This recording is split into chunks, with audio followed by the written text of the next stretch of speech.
The following is a demonstration of a root canal treatment on plastic tooth number 5. This video is provided as a reference and is not necessarily a perfect demonstration.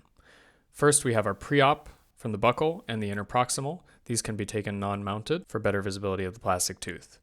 The rubber dam is delivered to the mouth in a single piece assembly as demonstrated, and the rubber dam clamp is placed on a tooth other than the tooth we are treating because the plastic endo teeth can fracture. The rubber dam is released from the wings of the clamp so that it is approximating the tooth. And the rubber dam is stretched over the teeth we're working on. Floss should be kept in contact with the teeth rather than putting it in the center of the dam interproximally to avoid cutting the rubber dam. By lifting off and reseating the clamp, we can allow the rubber dam to slip under it so it is not caught, but rather seals all the way around the tooth we're clamping for good clinical isolation. Next, we're beginning the access. The first thing to do is to make a divot in the occlusal surface so that the burr is stabilized and doesn't slip. Next, to avoid gouging and perforation, we check our angulation of our burr from both the lingual through the mirror and with direct vision from the mesial. It is important to check and recheck to make sure your angulation is right and to imagine the X-ray overlaid so that we can tell where the canal is and predict where we're going to get our access. Remember that the canal is present at the center of the tooth at the level of the CEJ. We continue with the access with a round burr. We're not using force, we're just intentionally putting pressure where we want the access to begin at that divot. And we can see here, if you look not through the mirror but with direct vision at the burr, that it is actually angled slightly towards the lingual, and so we'll see that the access is slightly angled towards the lingual. In this case, we get access to the lingual canal. As I said, it is important to check and recheck your angulation, and in this case, it would have been more ideal to be angled towards the center of the pulp chamber, looking with our direct vision again. If you bend your suction in the shape of a question mark as shown, it will rest on the lip passively to provide suction for you inside the rubber dam. Now with proper suction, we continue our access with the round burr. You can see that now we are stable inside the pilot hole we've begun making. We can check that and see that we are not to the pulp chamber yet. Now it is important to note that with these plastic teeth, the plastic below the enamel is clear, so you will be able to see the orange of the pulp chamber before you have access to it. And you see that we keep working with the round burr in a stable, controlled motion. We're not trying to use force. We're not trying to push through to the pulp chamber. We're just letting the burr cut and making controlled motions so that we don't gouge or perforate. Here you can see I'm checking with an Endo Explorer to see if we have access because we can see orange through the hole, but the orange wax that we're seeing, which is in the pulp chamber, we do not yet have access to. I'm widening up the access slightly with the safe-ended diamond so that I can see a little better and irrigating accordingly. Get all that debris out of there. I'm using a little bit of air, and you can see that the plastic that is overlying the pulp chamber is frosting with the air, meaning that we do not yet have access, as confirmed with the Explorer here. Therefore, I deepen the access using a round burr, and once a hole is made as access into the pulp chamber and confirmed with the Explorer, here it is pushing into the wax, I widen that access hole with the round burr, and once that access hole is widened so that a safe-ended diamond can fit into the pulp chamber, I can remove the roof of the pulp chamber and expand my access using the safe-ended diamond.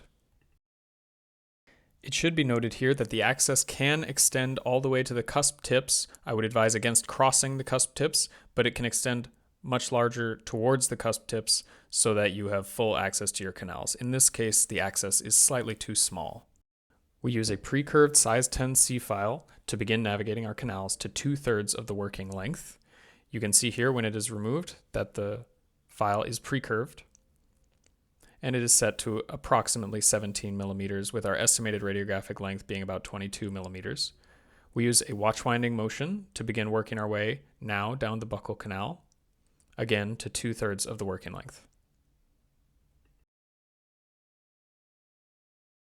We irrigate the debris, and now we set a size 15 file to the same 2/3 working length and begin navigating down to 2/3 of the working length of the buccal and the lingual canal to prepare for rotary pre-flaring.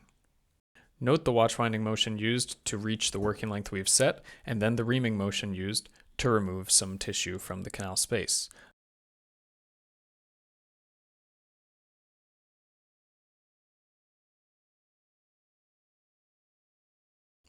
Next, we will open the orifices of both the buccal and lingual canal using the SX rotary file in a brushing motion. Note that the chamber is always full with irrigant anytime we are using rotary or hand files throughout the procedure.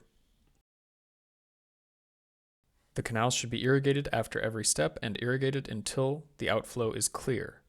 Here I have dried the canal to get a look at our orifice opening progress. And again, I place irrigant back into the canal before using the rotary on the lingual canal. This is still the SX file. The brushing motion is used away from the furcation and against all the walls. As debris builds up, we know it is time to irrigate.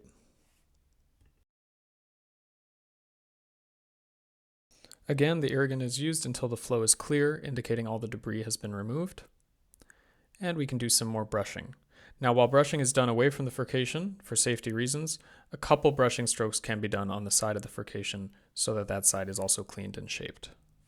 Next, we will use our ProTaper Ultimate Shaper file set to the same 17mm 2/3 working length as the last step of our pre-flaring step. Again, the brushing motion is used on all the walls away from the furcation. Note that the rotary files can also be pre-curved to ensure they are placed in the right canal. And while rotation of a rotary file should never be started or stopped while engaging the canal, the tip of the rotary file can be placed into the canal, verified visually, and then, with the rotary file loose in the canal, not binding on the walls, the motion is started and continues until the rotary file is removed from the canal. Do not start or stop the rotary motion while engaging the sides of the canal to prevent file separation. We can evaluate our pre-flaring visually and move on to negotiating the canal with a 10 file.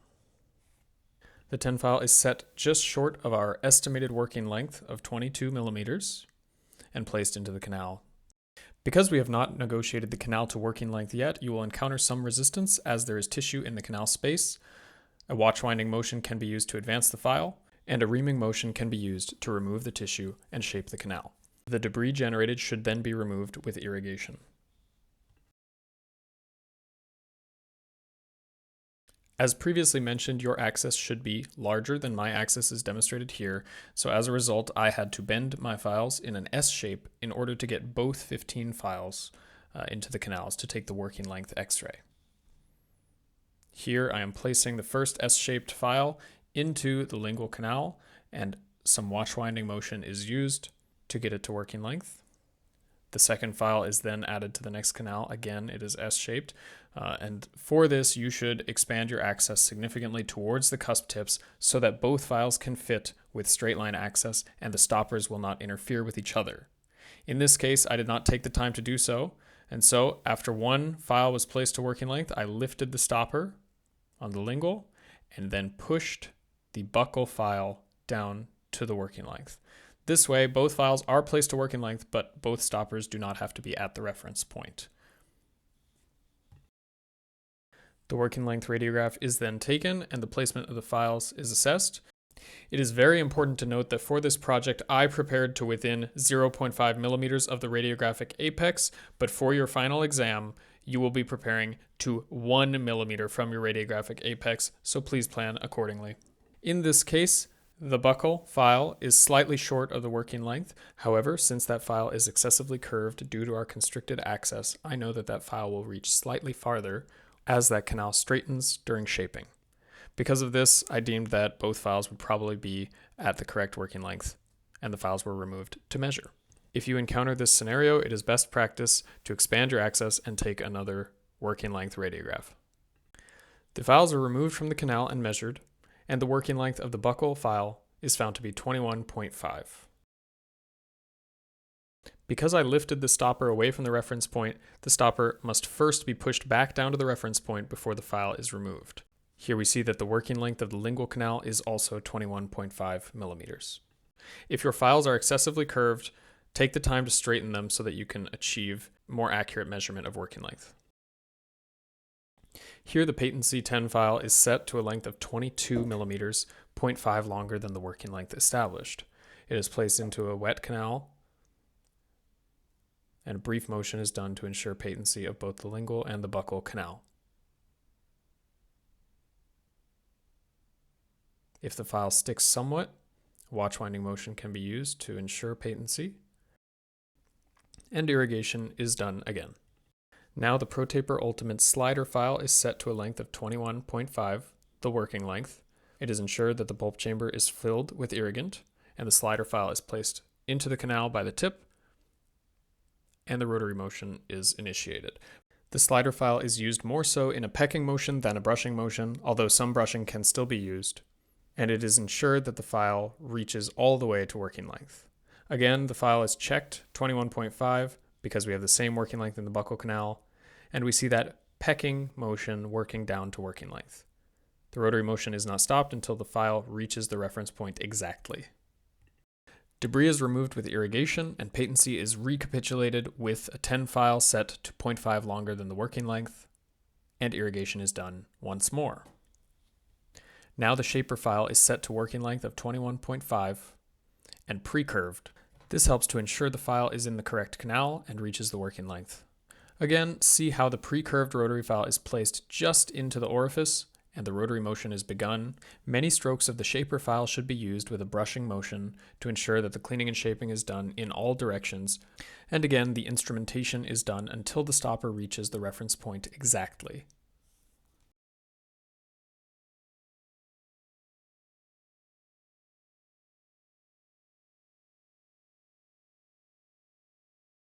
Here the file is pre-curved towards the buccal, and it is ensured there is entry. We do not push it down to engage, but just make sure it's in the orifice, and then we begin the rotary motion. The brushing motion is again used primarily away from the furcation and in all directions against all walls. If you are going to do some shaping towards the furcation, 1 or 2 strokes is sufficient. The majority of your shaping should be away from the furcation to prevent perforation. And here, as we see some debris builds up, it's a good idea to irrigate and check patency multiple times during your shaping.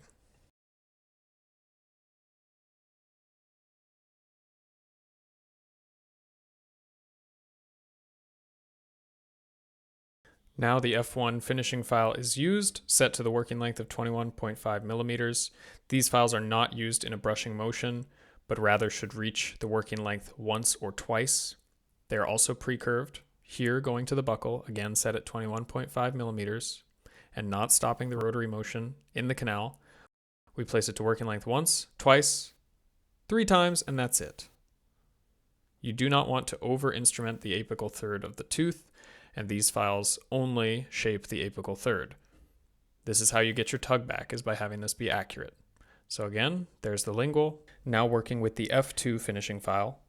Pre-curve now to the buccal, we enter, and with a pecking motion, a straight motion, we reach the working length once, twice, let the file run for a moment, and remove the file.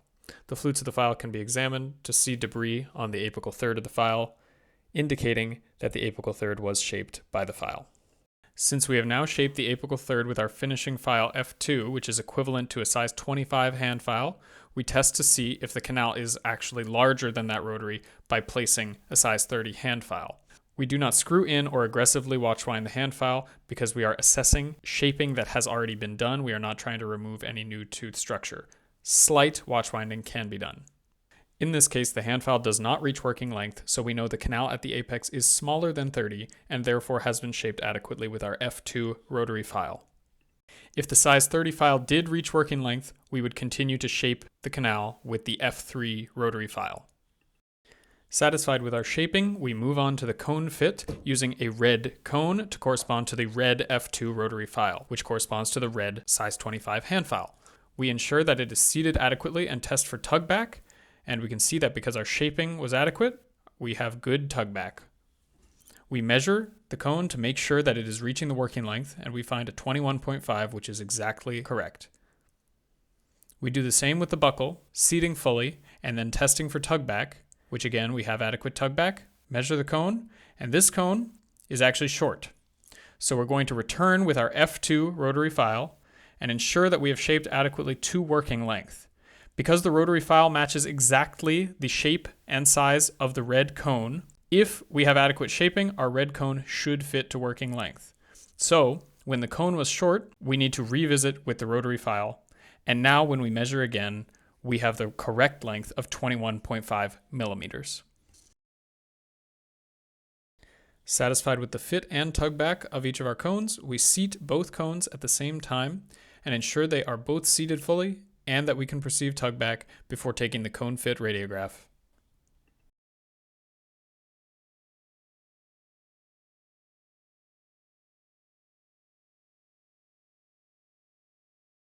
Our cone fit radiograph shows the cones well adapted to the canals, and while the palatal cone looks like it is 0.5 millimeters from the apex, the buccal cone is 0 millimeters from the radiographic apex, so we will have to trim it slightly and try it back in. It is very important to note that for this project, I prepared to within 0.5 millimeters of the radiographic apex, but for your final exam, you will be preparing to 1 millimeter from your radiographic apex, so please plan accordingly. We trim the cone by the amount that we want to back it up, and we try it back in, re-grabbing the cone from the reference point and remeasuring the cone. We now want the cone to be just short of the 21.5 millimeters, since we now know that that would be overextended. The final step before the down pack is to pre-fit and measure the pluggers. I prefer to measure the down pack 5 to 6 millimeters from the working length rather than 7 because I know that when you cut the cone, there will be some excess material that gets packed down and the down pack will be slightly longer than you anticipated.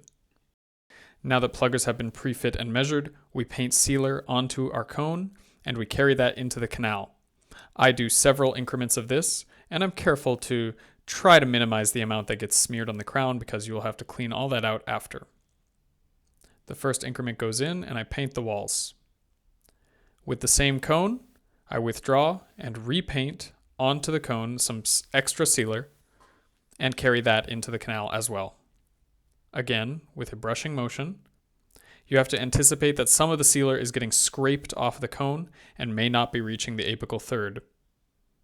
By carrying multiple increments, you increase the chance that you will have sufficient amount of sealer in the apical third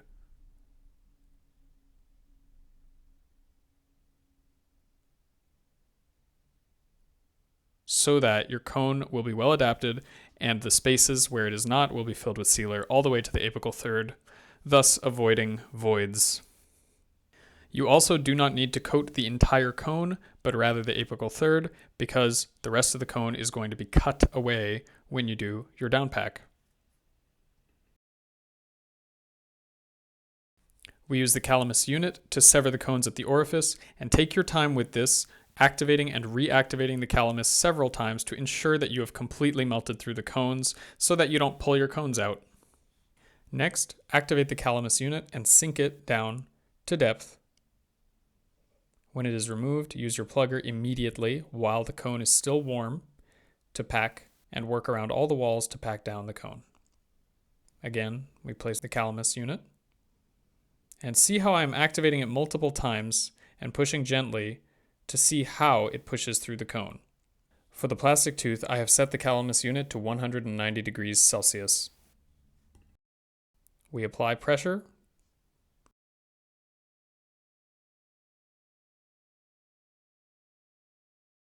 and when we're ready to separate, we activate, wiggle back and forth, release the button, and pull. We immediately bring our cold plugger in so that while the cone is still melted, we can pack it down and ensure that it does not shrink away from the sealer. You want to keep plugging it and packing it with firm pressure until the cone is cold and no longer yields when you press. Lean the cold plugger against the walls of the canal and work in a circular motion to scrape off any gutta percha that is clinging to the walls. You should be careful not to do this too aggressively, as with the plastic tooth, it is possible to scrape off flakes of plastic which will get trapped in the gutta percha and create voids. Look inside the canals for any loose gutta percha that you can grab. Do not be afraid to go back in with the heat plugger and revise any down packs. Here I am ensuring that the heat plugger has reached the length that I want, spending 10 seconds applying firm pressure so that we minimize shrinkage. We activate the plugger, wiggle, and remove the plugger. Even if gutta percha does not come out, you have still likely heated it up, and you can go in with your cold plugger to pack down the gutta percha and create a flat surface.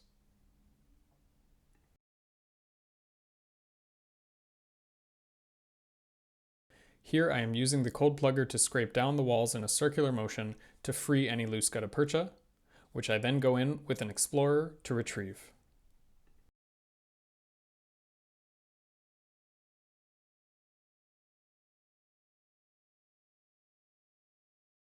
Now that I have freed some gutta percha from the walls, I return with my heat tip and apply pressure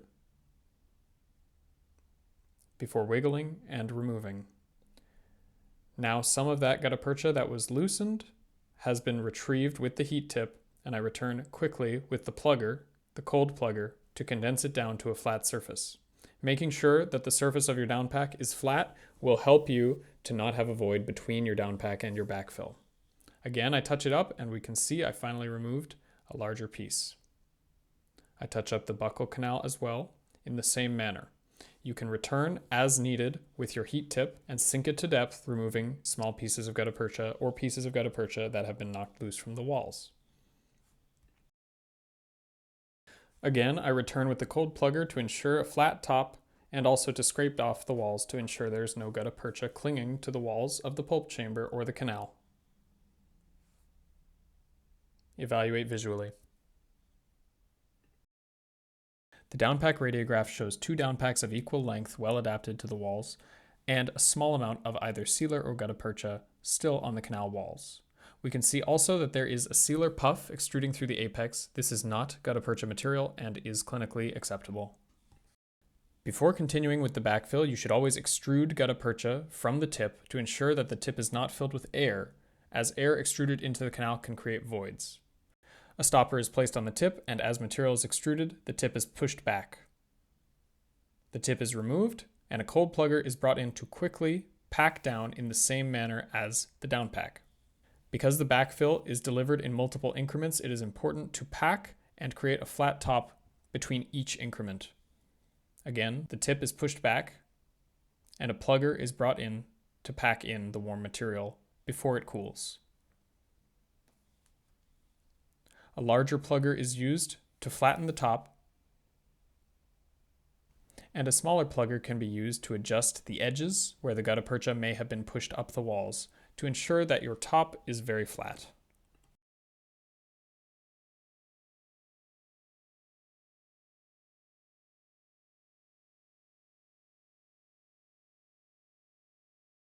The same process is repeated for the buccal canal, again extruding material from the tip before placing the tip into the canal space.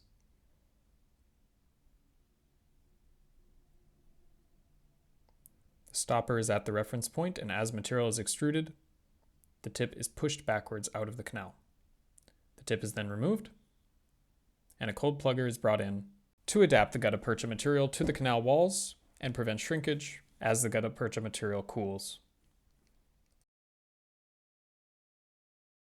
We can evaluate visually and see a nice flat top.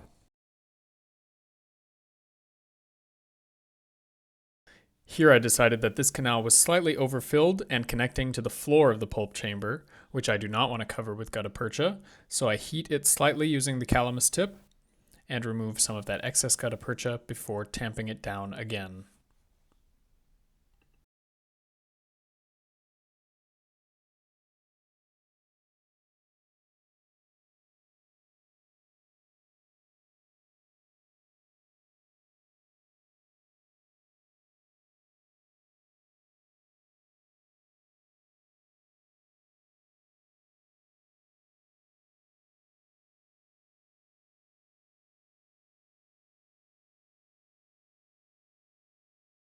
It is important to make sure your pulp chamber floor and pulp chamber walls are clean of any excess gutta percha, and so we spend a little bit of time cleaning it up with all of our pluggers before we move on.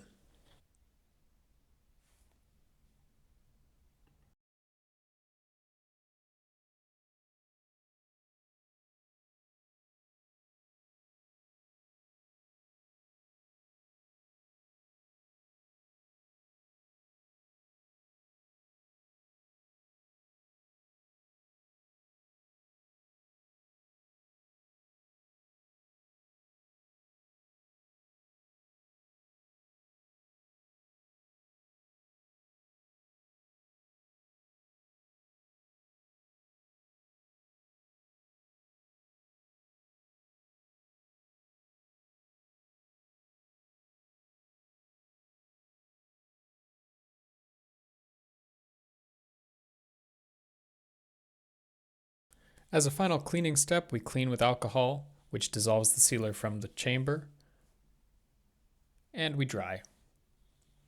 We can scrape off any last remnants of gutta percha before taking our x-ray. Here's the final radiograph. We can see that the canals are filled with minimal voids. Now it does appear that there may be a slight void in between the down pack and the back fill in the buccal canal, which is pictured on the left side. If you do have a void between your down pack and your back fill, what you can do is take your small calamus heating tip, press the button and keep it on, place it all the way down to your down pack and remove it with it activated the whole time. That will heat your gutta percha, and then take a cold plugger and with firm pressure condense the gutta percha, and you should feel it sink in farther than it was before, and that is how you will know that the voids have been collapsed. The same technique can be done for any minor voids that are in your backfill or even in the top of your down pack. Just remember, the goal is to heat the gutta percha, not to remove it, so you don't want to turn off the calamus unit heating tip while it is in the gutta percha, because if it cools, the gutta percha will stick to it and it will pull out the gutta percha. Thank you for watching this video. I hope it's been a useful resource to you to be able to see how some of the things were managed in this video, including even some of the errors. I hope you won't make those errors, and I wish you good luck on your final.